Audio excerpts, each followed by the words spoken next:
ఈనాడు group సంస్థల అధినేత రామోజీరావు ఇక లేరు. గత కొంతకాలంగా అనారోగ్యంతో ఆసుపత్రిలో చికిత్స పొందుతూ తెల్లవారుజామున కన్నుమూశారు. ఆయన పార్థివ దేహాన్ని రామోజీ ఫిలిం సిటీలో సందర్శనార్థం ఉంచారు. తెలంగాణ రాష్ట్ర ప్రభుత్వం ఆధ్వర్యంలో రేపు అధికార లాంఛనాలతో అంత్యక్రియలు నిర్వహించనున్నారు. రామోజీరావు మరణం దేశానికి తీరని లోటని ప్రధాని మోదీ, తెలంగాణ సీఎం రేవంత్ రెడ్డి అన్నారు. మీడియా, పత్రికా రంగంలో ఆయన చేసిన సేవలను సినీ, రాజకీయ ప్రముఖులు స్మరించుకున్నారు. తెలంగాణ గవర్నర్ రాధాకృష్ణన్, ఏపీ, తెలంగాణ మాజీ సీఎంలు జగన్మోహన్ రెడ్డి, కేసీఆర్, టీడీపీ అధినేత చంద్రబాబు, జనసేన పార్టీ అధినేత పవన్ కళ్యాణ్, మంత్రులు ఉత్తమ్ కుమార్ రెడ్డి, పొన్నం ప్రభాకర్, సినీ దర్శకులు రాఘవేంద్రరావు, సినీ నటుడు చిరంజీవి, బీజేపీ నేత కిషన్ రెడ్డి, కేటీఆర్, హరీష్ రావు ప్రముఖులు ప్రగాఢ సంతాపం తెలిపారు. కాంగ్రెస్ వర్కింగ్ కమిటీ సమావేశంలో సీఎం రేవంత్ రెడ్డి పాల్గొనేందుకు ఢిల్లీ వెళ్లారు. రాష్ట్రంలో మంత్రివర్గ విస్తరణ, పీసీసీ చీఫ్ మార్పు, నామినేటెడ్ పోస్టుల భర్తీ వంటి అంశాలపై చర్చించనున్నారు. సీఎంతో పాటు దామోదర్ రాజనరసింహ, వంశీచంద్ రెడ్డి ఢిల్లీకి వెళ్లారు. ఢిల్లీ లిక్కర్ స్కామ్ కేసులో అరెస్ట్ అయి జైల్లో ఉన్న కవితకు మరో షాక్ తగిలింది. సిబిఐ ఛార్జ్షీట్ను పరిగణలోకి తీసుకున్న రౌస్ అవెన్స్ కోర్టు ఈ నెల 21 వరకు జ్యుడిషియల్ కస్టడీ విధించింది. జైల్లో చదువుకోవడానికి కవిత 9 పుస్తకాలు కోరగా ఆ విజ్ఞప్తిని కోర్టు అంగీకరించింది. దేశ ప్రధాని మోదీ మూడోసారి ప్రమాణ స్వీకారానికి ముహూర్తం ఖరారైంది. రాష్ట్రపతి భవన్ వేదికగా మోదీ ప్రమాణం చేయనున్నారు. పలువురు కేంద్ర మంత్రుల ప్రమాణం చేస్తారు. ఈ కార్యక్రమానికి దేశ, విదేశీ ప్రముఖులు రానుండడంతో 2500 మంది పోలీసులతో పాటు 5 కంపెనీల పారామిలిటరీ దళాలు బందోబస్తు నిర్వహించనున్నారు. నాంపల్లిలో చేప ప్రసాద పంపిణీ కార్యక్రమం జరుగుతుంది. ఈ కార్యక్రమాన్ని మంత్రి పొన్నం ప్రభాకర్, స్పీకర్ గడ్డం ప్రసాద్ ప్రారంభించారు. చేప మందు కోసం తరలి వచ్చిన జనం, వచ్చిన వారికి ఎటువంటి అసౌకర్యం కలగకుండా ప్రజలకు చేప మందు అందించనున్నారు. 2 రోజుల పాటు చేప మందు పంపిణీ జరగనుంది. కాళేశ్వరం ప్రాజెక్ట్ మరమ్మత్తు పనులు వేగవంతం చేస్తామని మంత్రి ఉత్తమ్ కుమార్ రెడ్డి అన్నారు. సుందిళ్ల ప్రాజెక్టును సందర్శించారు. భూపాలపల్లి జిల్లా బ్యారేజ్లో జరుగుతున్న మరమ్మత్తు పనులను పరిశీలించారు. పనులపై అధికారులను అడిగి తెలుసుకున్న ఉత్తమ్ కుమార్ రెడ్డి తక్కువ ఆయకట్టుతో ఎక్కువ నీళ్లు వచ్చేలా చర్యలు చేపడతామని మంత్రి అన్నారు. సుందిళ్ల, అన్నారం, మేడిగడ్డ బ్యారేజ్ అయ్యాయని వాటి పనులను నేషనల్ డ్యామ్ సేఫ్టీ అథారిటీకి అప్పగించామని తెలిపారు.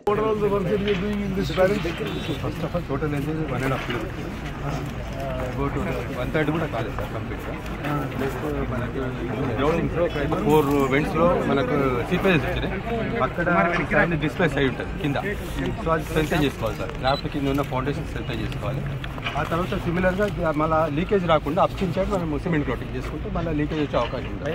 లేకపోతే 9 మీటర్స్ సెట్ చేయాలి కాబట్టి ప్రాబ్లం ఏంటి డ్యామేజ్ కాబట్టి ప్రొటెక్షన్ వర్క్స్ ఆ వర్క్స్. ఈ నెల 12న టీడీపీ అధినేత చంద్రబాబు సీఎంగా ప్రమాణ స్వీకారం చేయనున్నారు. ఇప్పటికే అన్ని ఏర్పాట్లు జరుగుతున్నాయి. ఈ ప్రమాణ స్వీకారానికి ప్రధాని మోదీ పాల్గొనున్నారు. బాబు ప్రమాణ స్వీకారానికి మోదీ వస్తుండటంతో భారీ బందోబస్తు పోలీసులు నిర్వహిస్తున్నారు.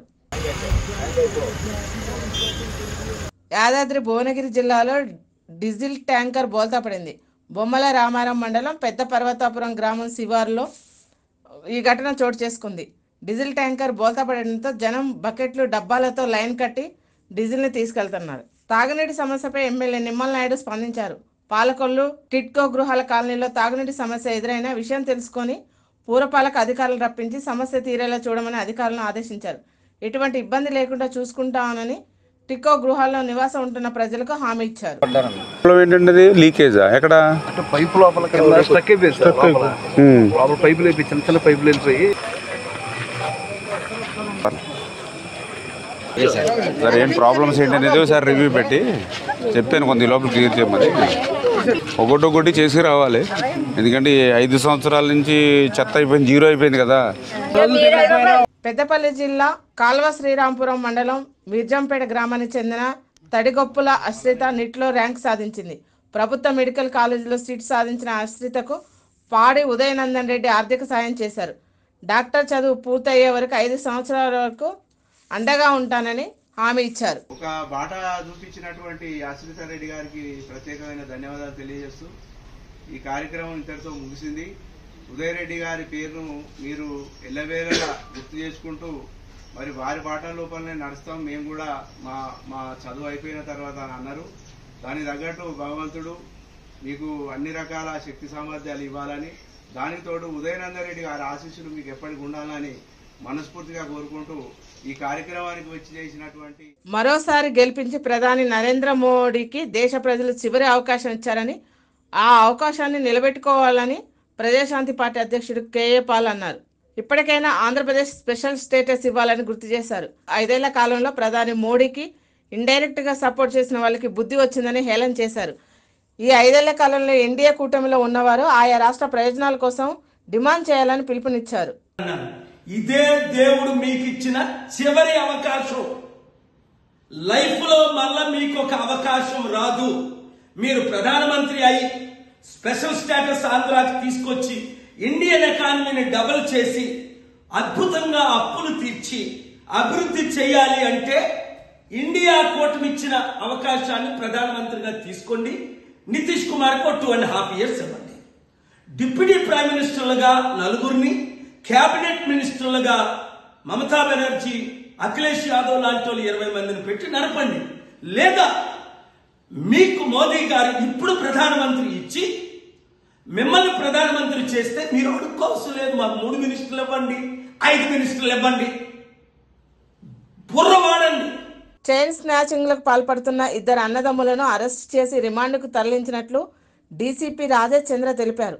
జనగామ జిల్లా దేవరుప్పల మండలం కడవెండి సీతారాంపురంకు చెందిన ప్రశాంత్, శ్రీకాంత్లు ఇద్దరు యాదాద్రి జిల్లా గుండాల, భువనగిరి రూరల్ పరిధిలో ఇటీవల గొలుసు దొంగతనాలకు పాల్పడినట్లు తెలిపారు. మార్చి నెలలో భువనగిరి మండలం అనంతారంలో నడుచుకుంటూ వెళ్తున్న ఓ మహిళ మెడలో నుండి చైన్ స్నాచింగ్కు పాల్పడ్డారు. బాధితుల ఫిర్యాదు మేరకు కేసు నమోదు చేసి గుండాల సిసిఎస్, భువనగిరి సిసిఎస్ పోలీసుల ఆధ్వర్యంలో స్పెషల్ ఆపరేషన్ నిర్వహించారు. వారి నుండి 6 తులాల బంగారాన్ని స్వాధీనం చేసుకున్నారు. కేసు ఛేదనలో కృషి చేసిన తమ పోలీసుల సిబ్బందిని వారు అభినందించారు. వీళ్ళు నల్లా శ్రీకాంత్ ఆల్రెడీ మ్యారీడ్ పర్సన్, ఒక ఫార్మా కంపెనీలో కూడా పనిచేస్తూ ఉన్నాడు. అండ్ ఇది అతని ఎక్స్పెన్సెస్ కోసం కానీ రెగ్యులర్గా డైలీ లైవ్లీహుడ్ కానీ ఆ అమౌంట్ సరిపోక షార్ట్కట్లో మనీ సంపాదించని ఒక ఉద్దేశంతో ఒక ఈజీ వేని ఎంచుకోవడం కోసము ఈ స్నాచింగ్ అనే దాన్ని ఆయన తీసుకోవడం జరిగింది. అండ్ ఇందులో భాగంగా వీళ్ళు ఒక బైక్ని తీసుకొని ఆ బైక్ నెంబర్ ప్లేట్ తీసేసి ఒక ఫేక్ నెంబర్ ప్లేట్ నెంబర్ ఉంది దానిపైన, కానీ ఆ నెంబర్ దానిది కాదు, ఒక ఫేక్ నెంబర్ ప్లేట్ వాళ్ళు దానికి అమర్చుకొని మొన్న భువనగిరి రూరల్ లిమిట్స్లో, జమ్మాపూర్ దగ్గర మరియు గుండాల దగ్గర కూడా ఈ స్నాచింగ్ చేయడం జరిగింది. ఈ టీమ్స్, ఈ అక్యూజ్ పర్సన్స్ని సిసిఎస్ టీమ్స్ మరియు గుండాల పోలీసు వారు జాయింట్ ఆపరేషన్ చేసి వీళ్ళని పట్టుకోవడం జరిగింది. అండ్ వీరి వద్ద నుంచి సుమారు 2 ఆర్నమెంట్స్ కూడా ఇంటాక్ట్గా మనకి ఈ 2 చైన్ స్నాచింగ్లో వాళ్ళు దొంగతనం చేసిన చైన్స్ కూడా 2 6 తులాస్ గోల్డ్ చైన్ కూడా మనకు దొరికింది. అండ్ ఆల్సో ఆ బైక్ కూడా మనకి రికవరీ చేయడం జరిగింది. సో ఈ ఎంటైర్ ఆపరేషన్లో సో ఎక్సలెంట్ వర్క్ చేసి వీళ్ళ వెహికల్ని కంటిన్యూస్గా సీసీ కెమెరా ట్రాక్ చేసుకుంటా సుమారు ఆల్మోస్ట్ 5-6 డేస్ తర్వాత వీళ్ళని ట్రాక్ చేస్తూ మన ఏరియాలో మళ్ళీ ఈరోజు వాళ్ళు అటెంప్ట్ చేయడానికి మన ఏరియా పరిధిలో వస్తే వాళ్ళని అప్రహెండ్ చేయడం జరిగింది. సో ఇంత మంచి వర్క్ చేసిన సిసిఎస్ టీమ్స్కి మరియు యాదగిరిగుట్ట డివిజన్ పోలీస్ వారికి కూడా సిపి గారి తరఫున, నా తరఫున కూడా హృదయపూర్వక ధన్యవాదాలు చెప్తా ఉన్నాను. వాళ్ళు వేరే ఆఫెన్స్లో ఏమైనా పాల్పడినారా అని తెలుసుకుంటాము. యాజ్ ఆఫ్ నో అయితే వీళ్ళకు ప్రీవియస్ హిస్టరీ అయితే కనిపించట్లేదు. బట్ పోలీస్ కస్టడీ తీసుకున్నాక వీ హ్యావ్ టు అసర్టైన్ ఇంకేమన్నా వేరే ఆఫెన్సెస్లో ఉన్నారా లేదా అనేది మనం కనిపెట్టవచ్చు. So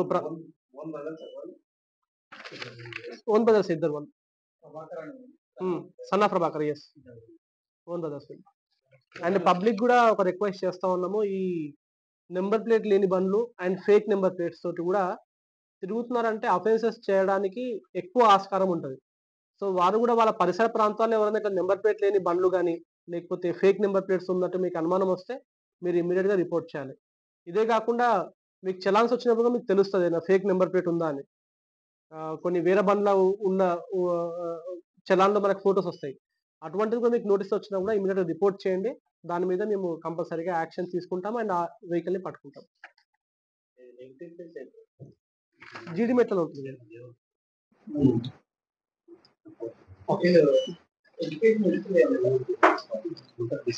education history inter discontinue history లేదు, బట్ టైం తక్కువ ఉంది కాబట్టి ఓన్లీ వాళ్ళది ఈ రూరల్ ఒకటే వాళ్ళు చెప్పారు.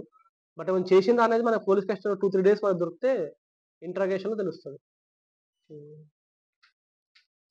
సో ఈ ప్రాపర్టీస్ మనము రికవరీ చేసినాం అంటే చాలా హెల్ప్ అవుతుంది. సో అఫెన్సెస్ ని మనం ఆపాలంటే దాన్ని డిటెక్ట్ చేయాలి అంతే. మన సొసైటీ ఉన్న డిఫరెన్సెస్ కి క్రైమ్ అనేది పెరుగుతుంది. చాలా వరకు ఏమవుతుందంటే ఇది వైర్లు తెగిపోవడము, మళ్ళీ హార్ష్ క్లైమేట్ కి ఏదైనా అవ్వడం లాంటివి జరుగుతున్నాయి. బట్ మనం ఎప్పటికప్పుడు కంటిన్యూస్ గా చేసుకోవాలి. కానీ దానికి బెస్ట్ సొల్యూషన్ అంటే మీ ఇంట్లో ఉందనుకో కెమెరా, అది దానికి మెయింటెనెన్స్ తక్కువ ఉంటుంది, అది పాడవదు, వైరింగ్ కూడా మీ ఇంట్లో ఉంటుంది. కాబట్టి మనం బయట పెట్టే కెమెరాస్ కి మెయింటెనెన్స్ చాలా ఎక్కువ ఉంటుంది. కాబట్టి ఎవరైతే అఫోర్డ్ చేస్తారో ఖచ్చితంగా ఒక 2 కెమెరాలు మీ ఇంటి వైపు పాయింట్ చేస్తూ ఒకటి, బయట రోడ్ వైపు పాయింట్ చేస్తూ ఒకటి కెమెరాలు పెడితే ఖచ్చితంగా హెల్ప్ అవుతుంది. అండ్ దీనికి సంబంధించి ఆల్రెడీ ఎస్టాబ్లిష్మెంట్స్ నోటీస్ కూడా ఇవ్వడం జరిగింది.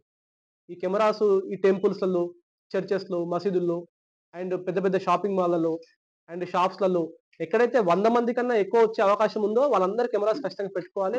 దీనికి ఒక యాక్ట్, పబ్లిక్ సేఫ్టీ యాక్ట్ లో కూడా ఇది ఇందులో ప్రొవిజన్ ఉంది. సో వాళ్ళు పెట్టుకోకపోతే మేము నోటీస్ ఇవ్వచ్చు. దాని అకార్డింగ్ గా చాలా ఎస్టాబ్లిష్మెంట్ కి నోటీస్ ఇచ్చినాము.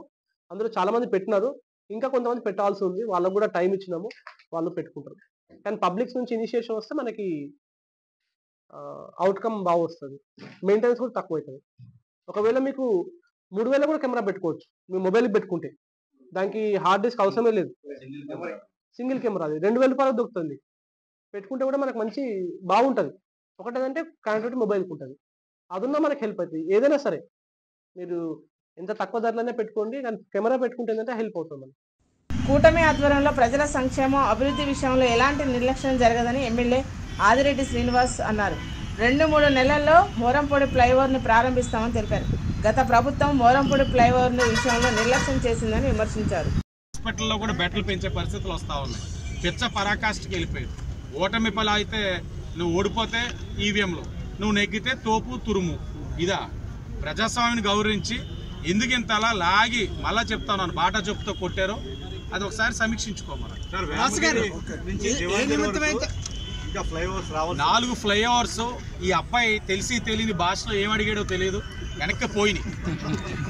ఆ ఇంగ్లీష్ కూడా ఇప్పటికీ ఆ పరమ బూతులు, అవి ఏం మాట్లాడాడో తెలియదు కానీ వెనక్కి పోయినాయి. పురంధేశ్వరి గారు కూడా మనం మాట్లాడినప్పుడు అన్నారు, నేనైతే చాలా స్పష్టంగా 4 తెచ్చే కార్యక్రమం తీసుకుంటానన్నారు.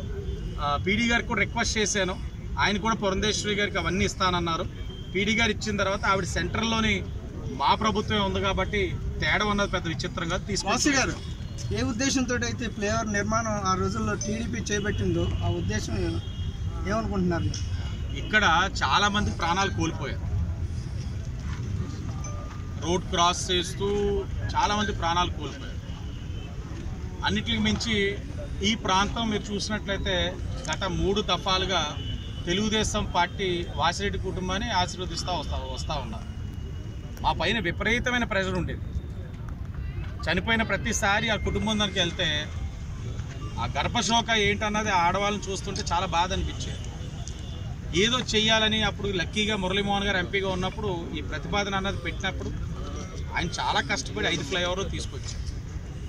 తదుపరి మీకు తెలిసిన అంశమే, ప్రభుత్వం మారడం, వచ్చి రాని భాషలో ఏమడిగారో తెలియదు, మొత్తం 5 పోయినాయి.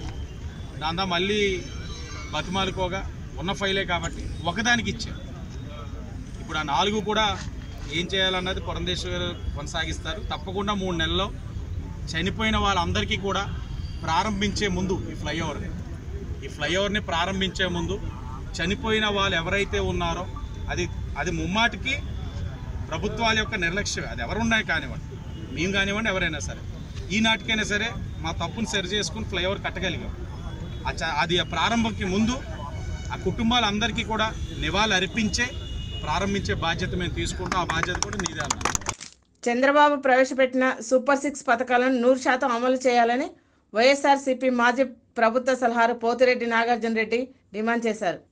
వైఎస్ఆర్సీపీ 100% సంక్షేమ పథకాలను అమలు చేసిన ఎన్నికల ఫలితాల్లో ప్రజల తీర్పు ఆశ్చర్యాన్ని కలిగించిందన్నారు. ప్రజలు ఇచ్చిన తీర్పును వారు స్వాగతిస్తున్నామని తెలిపారు. ఆయన పదవికి రాజీనామా చేస్తూ సహకరించిన ప్రభుత్వ అధికారులకు ప్రజలకు ఆయన కృతజ్ఞతలు తెలియజేశారు. కార్యక్రమంలో ప్రతి కుటుంబానికి కూడా లక్షల్లో అందరికి కూడా అప్లికేషన్ పెట్టకుండా ఆఫీసు చుట్టూ తిరగకుండా లంచాలు ఇవ్వకుండా అందరికి కూడా ఇవ్వటం జరిగింది. మరి ఏమో కానీ ఇది ఒక మాయగా కనిపిస్తా ఉంది.